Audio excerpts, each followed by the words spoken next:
Good morning, America, and breaking news right now. Now a story of true friendship and mentoring that proves you're never too old to share life's lessons. Maybe you've heard of the Big Brothers Big Sisters organization. We hope that you have. Well, last night a couple of men were recognized for spending 30 years as a big and little pair. And the big brother is now 95 years young. And Kate is here with this story because, Kate, I know that you are very involved with this organization. I am involved with them. I'm actually on the national board of Big Brothers and Big Sisters, Robin, but I didn't actually discover this pair at all. This story kind of fell in our laps and came to us, and we thought that everyone would be inspired by what now 95-year-old Chester did for a child of divorce who had very few male role models in his life.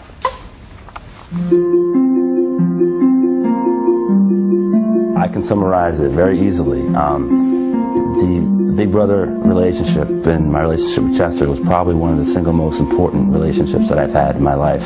The relationship celebrated at that gala has spanned 3 decades, an unlikely pairing at first. Back in 1979, David was the 7-year-old kid being raised by a single mom, waiting for a big brother he imagined would be in his 20s.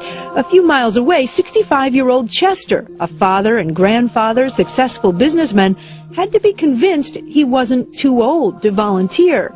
But when the two were matched up for the first time, something clicked. I actually remember the day. I was sitting on the couch, and my mother and the social worker were chatting and so forth, and Chester was kind of looking at me and said, "Let's get out of here." Out we go, and believe me, for 1 hour, the conversation never stopped. They would hang out every Saturday for years, until one day when David was 12. And he says to me, "Chester, I want you to do me a favor." "What's the favor?" "I want you to take me out on Sundays instead of Saturdays.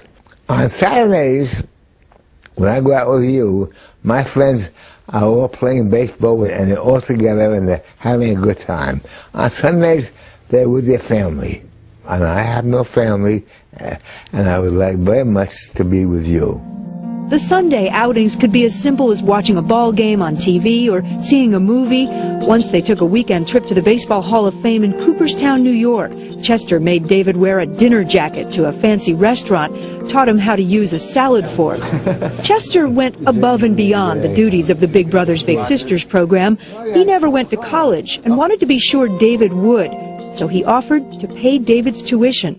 Took me off guard. I never anticipated that, never thought that in a million years. And his response was simple, but totally Chester. And he said, "You're part of my family. What else would I do?" It only made sense then that when David got engaged 5 years ago, he would ask Chester, at 90 years old, to be his best man. I said, "Okay, however, on one condition, that I would not be in charge of the bachelor party the night before." No bachelor party. Over the years, their families, their lives have become intertwined. Being a big brother or being a big sister is not a one-way deal. It's a two-way deal. You get just as much out of him as he gets out of you. For David, it's never really mattered how they spend their time together, just that Chester has always been there for him. That consistency, that I could rely on him and that he was always there, was tremendous. Particularly being of a divorced family. Sorry, I'm a little emotional here. Take a second. Being of an only child of a divorced family, where you don't have a father, to have someone to play that role for you is just the best experience that a young child could ask for. Means a lot. Oh yeah, to this day. Who would have thought it? Chester said that he hopes that other seniors are inspired by his story. And Big Brothers and Big Sisters say that they always need volunteers like Chester at any age, but they also need financial support to make matches like that possible, Robin. And we have more information at our website. It's a two-way street, as he said. Two-way street. I can attest to that. I know that you can. And often people say that we have a moment that we have to reapply our makeup. This is the moment. Yeah. That is a beautiful story. Thanks for sharing with us. We'll be right back.